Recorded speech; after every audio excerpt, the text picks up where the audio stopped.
Well, welcome everyone. This is Yvette Martinez. I am the Executive Director of the California Democratic Party.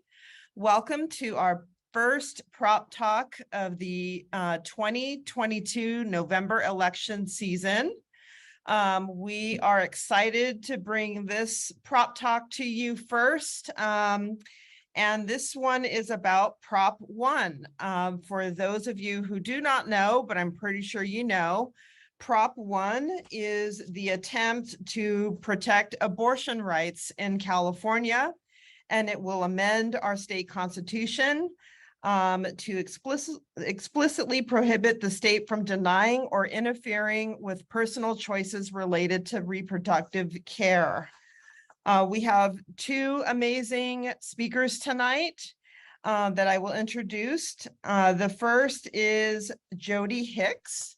Jody is a longtime healthcare advocate and lobbyist.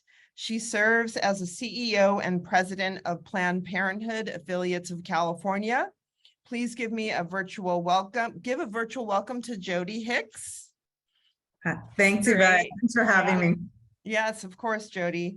And then second, we had a last minute schedule change. Senator Adkins was not able to join us after all, but we have the awesome and strong and incredible Assemblywoman from the Bay Area, Assemblywoman Rebecca Bauer-Cahan. She's with us today. The Assemblywoman is the chair of the Select Committee on Women's Reproductive Health, and she represents Assembly District 16. Please welcome Assemblymember Rebecca Bauer-Cahan. Hi, Hey, Beth. Thanks for having me. Also known as Assemblywoman RBK, which I love that. All right, well, let's get into it. This is a really important proposition for our state and actually for the rest of our country. So let's get started with a question to you, Jody. Why do we need Prop 1? Sure. I mean, simply put, this proposition enshrines in our state constitution that your fundamental right to abortion and contraception is protected. So no matter what our future legislation or legislature looks like, no matter what our future governor may look like, we are ensuring here in the state of California that in our state constitution, your personal choices to reproductive freedom are protected.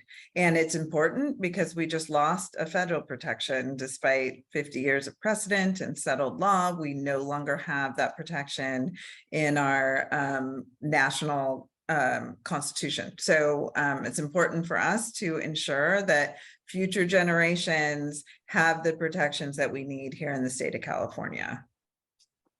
Thank you. And then for our audience, if you have a question, please put your question in the Q&A function. You'll see it down on the bottom. And we have two questions, and we'll get to your questions at the end, but I have a few questions before then. Assemblywoman, what exactly does Prop 1 do? So Prop 1 is very simple. It's a couple sentences, and it just enshrines in our Constitution the right to both abortion and contraception. And I have to say, the incredible foresight of Planned Parenthood and the advocates asking us to put contraception in there. We've now seen the federal government try to come for both of those things. And so what it does is it ensures that here in California, any laws that any future legislature attempts to pass related to contraception or abortion would get the strictest scrutiny by our courts. And that's what we want to ensure, is that it is a constitutional right for every California that is protected until it would take another constitutional amendment to change that, which is a very high bar. Okay. And Jody, can you give us a sense of who supports Prop 1 and who's opposing Prop 1?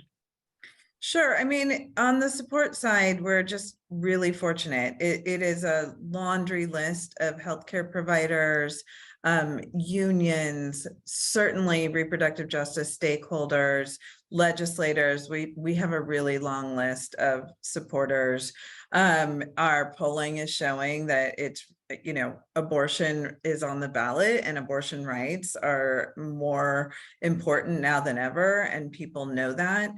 In terms of who's officially opposing the initiative, there's several that have websites that have popped up. I think you can imagine it's the usual suspects of organizations that have oftentimes tried to take away people's freedoms, whether that's LGBTQ rights or abortion rights. It's those same organizations. They're not all organized into one.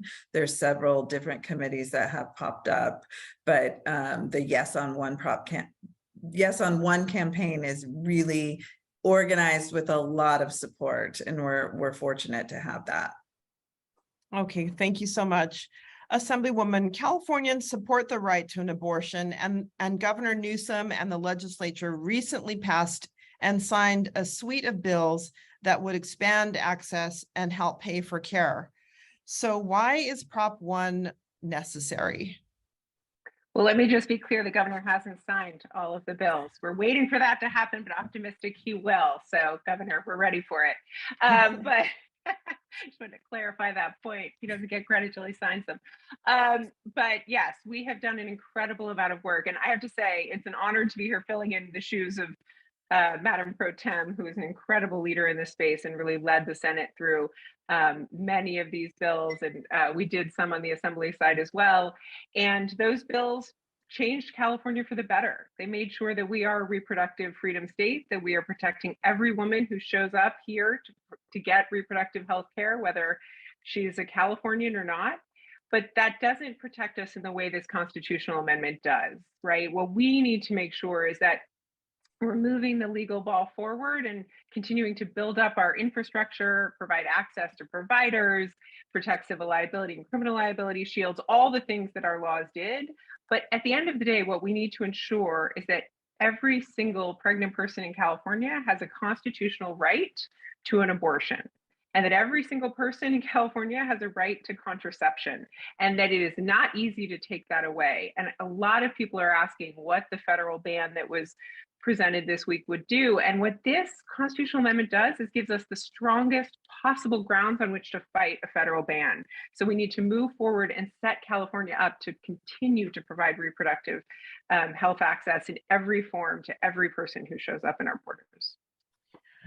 This one's for you, Jody. So recent polling shows that Prop 1 will likely pass with overwhelming support.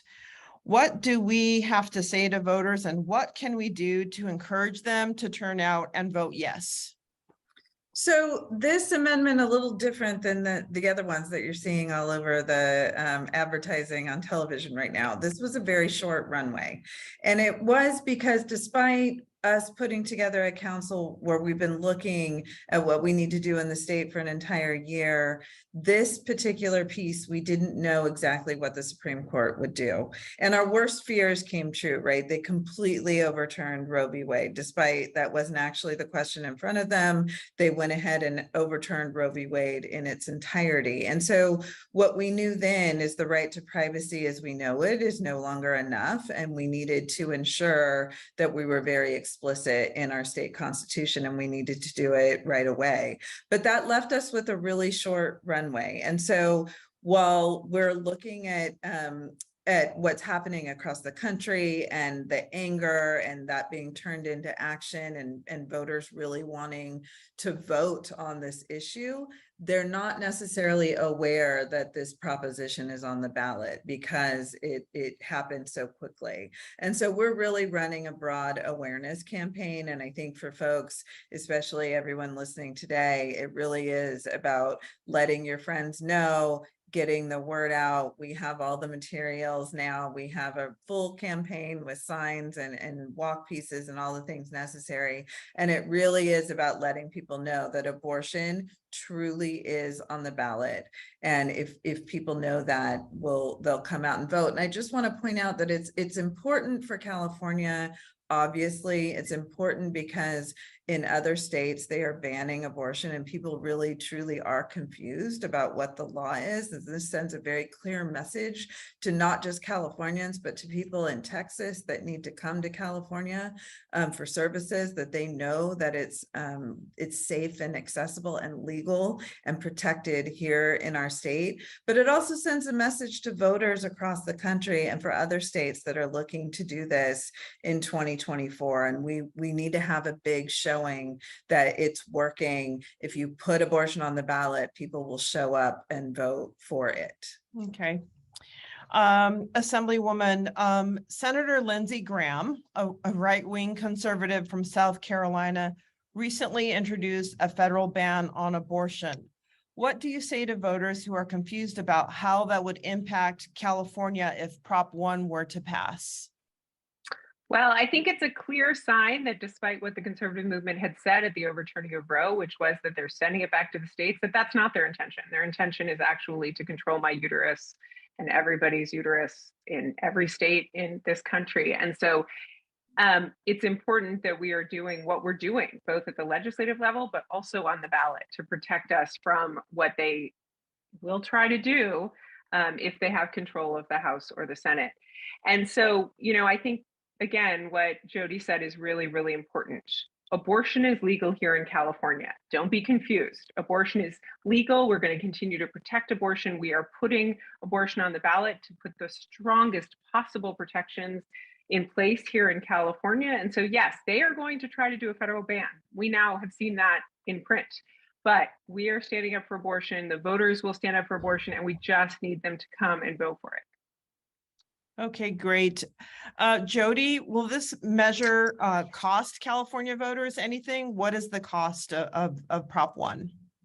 So, this simply says that the state shall not interfere with a person's right to receive an abortion. We already have strong laws on the books that protect abortion. We're fortunate to have a legislature that values access to abortion and those fundamental rights. So the LAO has said this will cost very minimal. This really just enshrines in our Constitution protections that we have in state law, but takes it up a notch to a really high, strict scrutiny so that the legislature, this current one, a future legislature, could not change those laws and take away those fundamental rights. Okay, Jody, we have a question from the audience. Do you know if the state Republican Party has officially taken a no position on Prop 1? I don't know. I know that a Republican policymaker signed the ballot argument opposing it, but I don't know if the party has officially taken a position. Okay. I believe they have, and we'll be. I imagine they have. I try not to pay too much attention to what they're doing, but I know we have. Okay.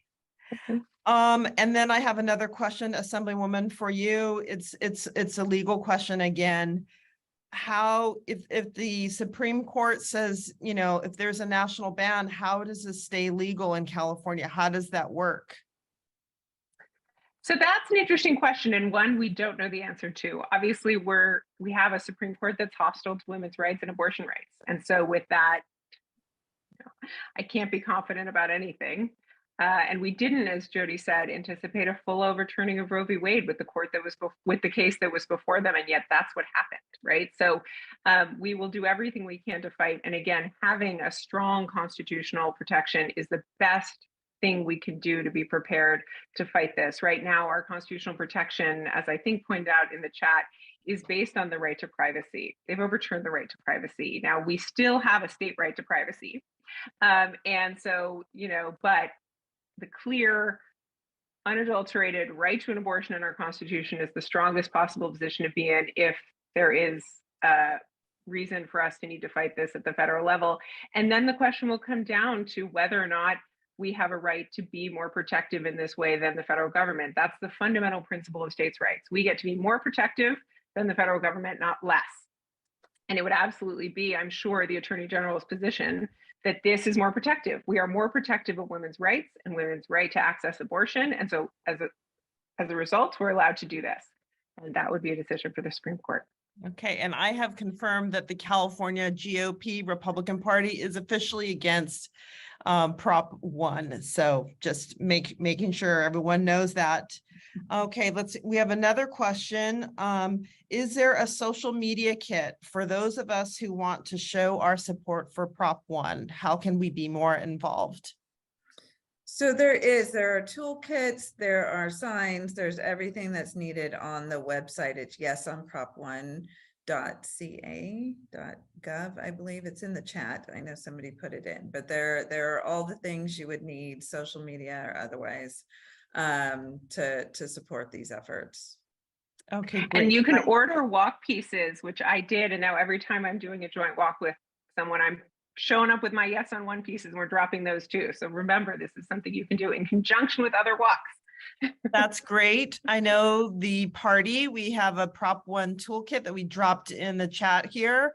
We're also going to be distributing signs for folks who want to do rallies and events in their communities.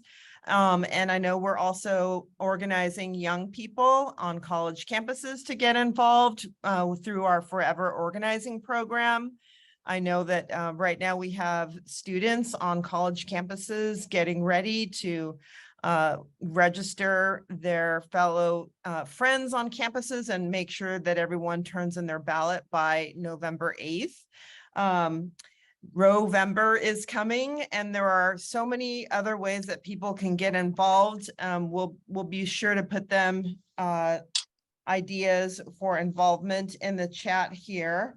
I think we are coming to the end, and I just wanted to provide Jody and Assemblymember Bauer-Can with some closing remarks and just some inspirational words for some of us who are just really anxious and worried and just want to do everything we can to make sure Prop 1 passes, and with a huge resounding win on November 8th.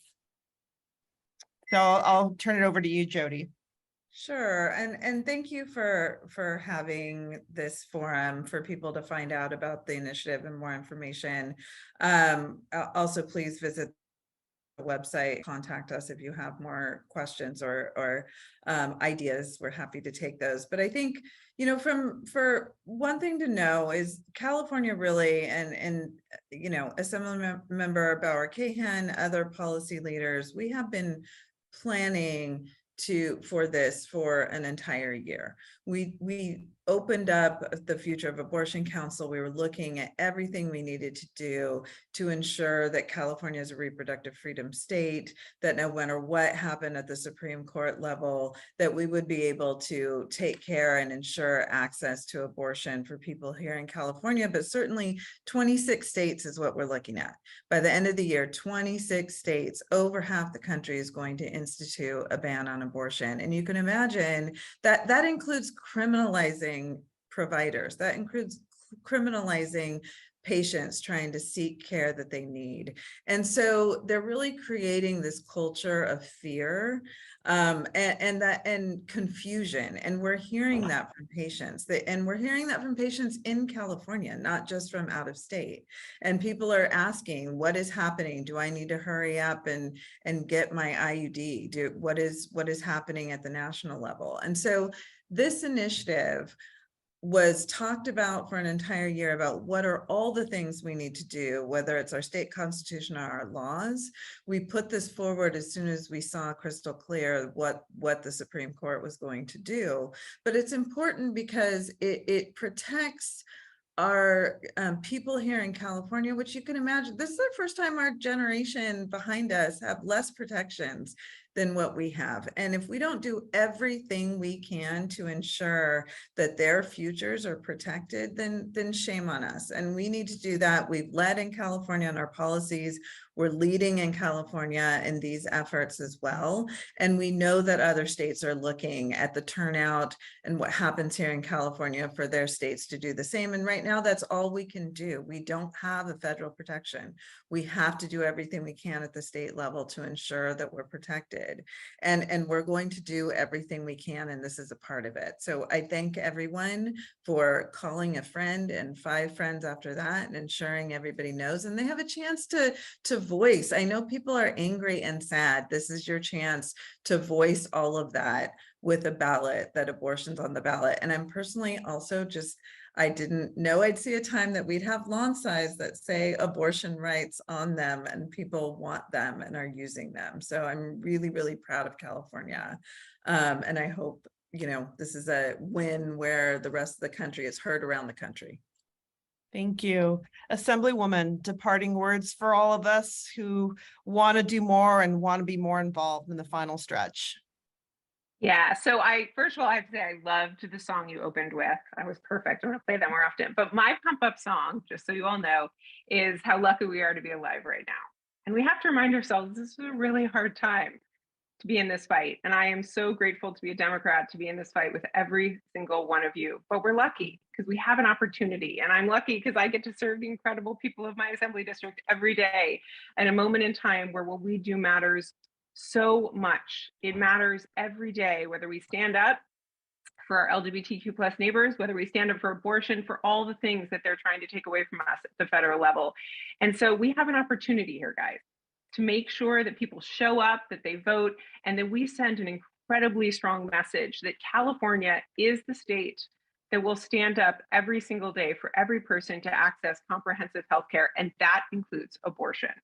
And I've had the privilege of working with the Women's Caucus to do that at the legislative level with the 15 bills we passed. I authored 2 of them and couldn't be more excited to see the second one signed by the governor before the 30th. And you have the opportunity to get your community to show up and to vote to enshrine abortion and contraception into our Constitution. That is an opportunity. Don't pass it up. Make sure you do the work. Make sure we show up in record numbers and we send a very clear message of where the people of California stand, because I know where we stand and we need the country to see it. So thank you. Thank you. Thank you both so much. And just, I want to thank everyone who came out tonight to spend 30 minutes with us, a little pep talk, our prop talks. This is the first in a series of prop talks that we're doing for the election season. We'll put up a schedule for the rest of the prop talks. The California Democratic Party, as I said, is really proud to be a strong yes on one. We'll be distributing materials on our website and through our organizers who will be calling and canvassing and doing campus organizing on college campuses throughout the state. And I'm really proud of our team. We are excited about November 8th. There's, you know, a lot to be nervous about, but there's a lot to be proud about. And so let's show the rest of the nation that California is a state that will always protect abortion rights. And we will be here for everyone, and we're excited. So do what you can, connect with one of our organizers and go to our website and help us get the vote out. Thank you all so much for joining us tonight. We'll see you soon. Bye-bye. Thank you. Bye. Thanks so much.